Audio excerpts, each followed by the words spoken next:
Arcawara merupakan sebuah reruntuhan bangunan kuno dari masa klasik Hindu-Buddha. Situs ini terdiri dari beberapa temuan arca dan bebatuan candi yang kondisinya tercecer tak beraturan di sekitar lokasi. Hanya ada 3 buah arca yang berhasil diidentifikasi, yaitu arca gajah dan 2 arca dwarapala dengan tinggi 2 meter dan 2,5 meter. Kedua arca tersebut posisi sedang jongkok dengan membawa sebuah gada atau pentungan. Ada juga arca yang bagian tubuh dan kakinya terpisah, namun bagian kepalanya tidak diketemukan. Selain itu, ada sebuah jambangan air dan 4 buah kemuncak berukiran Padma, serta beberapa bebatuan candi yang masih belum diketahui identitasnya terkubur dalam tanah. Diperkirakan situs ini terpendam akibat bencana alam dari letusan Gunung Kelut yang melanda wilayah ini pada zaman dahulu. Situs Arcawara dipercaya sebagai tempat petirtaan tamu atau pendeta yang singgah di Umpak Balekambang sebelum melakukan upacara di Candi Penataran era Kerajaan Majapahit.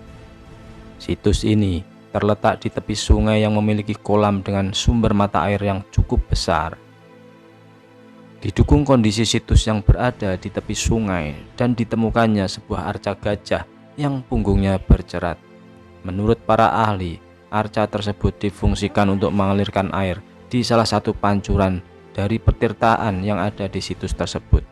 Maka bisa dipastikan bahwa situs ini dulunya adalah sebuah petirtaan. Namun, untuk periodisasi pembangunan dari situs Wara masih belum diketahui secara pasti. Ada yang mengaitkan dengan keberadaan Candi Penataran yang dibangun sejak Kerajaan Kediri, kemudian dilanjutkan pada era Kerajaan Majapahit. Lokasi jaraknya yang berdekatan dan temuan arca ikonik dengan masa Majapahit, diduga situs ini merupakan peninggalan dari Kerajaan Majapahit.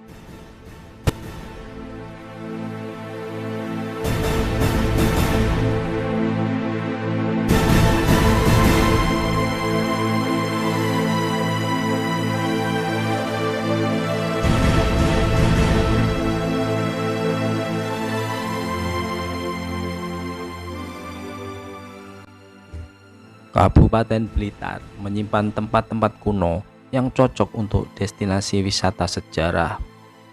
Selain situs Arcawara di atas, di Desa Modangan, Kecamatan Nglegok, Kabupaten Blitar, juga terdapat sebuah situs lain yang bernama Situs Balekambang.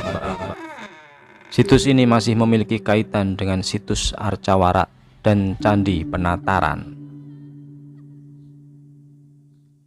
Secara filosofis, nama Balekambang berasal dari 2 kata, yakni bale, yaitu tempat persinggahan, dan kambang, yaitu mengambang, yang merujuk pada perkiraan wujud asli situs tersebut, yaitu sebuah bangunan di mana umpak atau bagian bawah tiang bangunannya tidak bersentuhan langsung dengan tanah.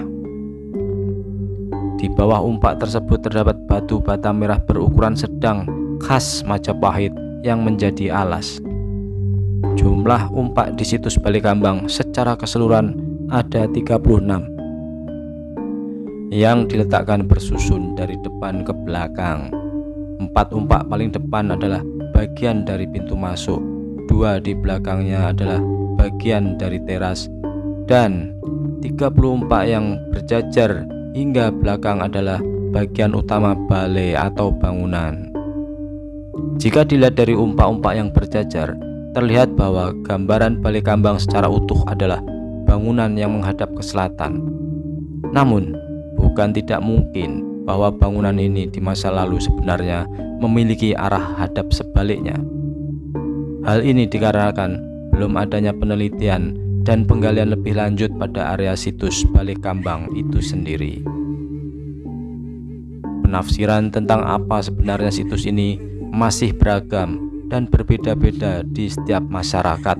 Tak sedikit yang mengatakan bahwa batu-batu yang ada di Balekambang adalah nisan dari makam sehingga anak-anak tidak berani ke sana. Entah ini suatu upaya untuk menakut-nakuti anak-anak semata atau memang disengaja sebagai upaya untuk menjaga kelestarian Balai Kambang sebagai sebuah situs suci. Dari salah satu umpak yang ada di sisi utara tertulis angka tahun 1272 Saka atau 1350 Masehi yang diduga menjadi tahun pembuatan Balai Kambang. Pada tahun tersebut, raja yang tengah memerintah diperkirakan adalah Tribhuwana Tunggadewi menuju peralihan ke Hayam Wuruk, sehingga diduga kuat Balai Kambang adalah peninggalan kerajaan Majapahit. Sedari awal, umpak-umpak yang ada di situs Balai Kambang telah tersusun berjajar di atas permukaan tanah. Hanya saja areanya masih berupa kebun dan memiliki kesan cukup angker, sehingga warga sekitar yang lewat pun tidak berani mendekat. Barulah pada tahun 2009, Bapak Mukhyar yang merupakan pensiunan juru pelihara Candi Penataran bertekad membersihkan areal tersebut dan merawat situs yang ada, sekaligus membuat laporan kepada pihak terkait atas adanya situs yang kemudian mendapat lisensi dari BPJB Jawa Timur pada tahun 2012. Setelah mendapat izin dari warga setempat, beliau mulai membersihkan areal situs dan secara bertahap terdapat upaya-upaya lain untuk penataan, termasuk pemerataan permukaan tanah serta penanaman pohon maja dan beberapa bunga guna memperindah areal situs, sekaligus menjadi penanda bahwa situs Balai Kambang adalah bagian dari peninggalan kerajaan Majapahit. Situs Balai Kambang diyakini memiliki beberapa fungsi baik di masa lalu maupun masa kini.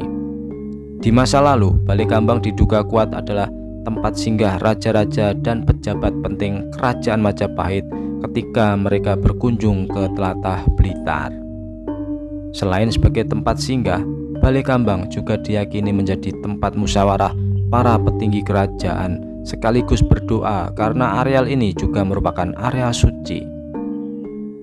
Sedangkan di masa kini, Balai Kambang banyak difungsikan untuk kepentingan spiritual baik oleh masyarakat sekitar maupun pendatang dari luar kota, seperti meditasi untuk menenangkan diri, ritual-ritual tertentu, sowan atau bertandang ke suatu tempat dengan tujuan spiritual dan menyatu dengan alam, dan tempat ibadah bagi orang-orang tertentu.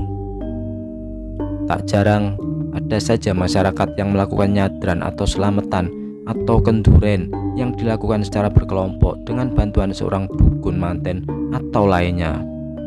Sebab nyadran atau kenduren ini biasanya memang dilakukan dengan tujuan meminta izin kepada danyang atau sosok yang dihormati sebelum melaksanakan hajatan tertentu seperti pernikahan dan khitanan. Kegiatan yang berbau spiritual biasanya dilakukan di berbagai titik yang ada di Balai Kambang karena dipercaya bahwa seluruh area Balai Kambang sebenarnya adalah tempat suci. Hanya saja terkadang orang yang berkepentingan telah memilih titik-titik tertentu untuk melakukan ritualnya, seperti di bagian depan atau di bagian ujung belakang. Setiap tahunnya, tepatnya pada tanggal 27 Juni, di tempat ini juga diselenggarakan tradisi Tumpeng Agung.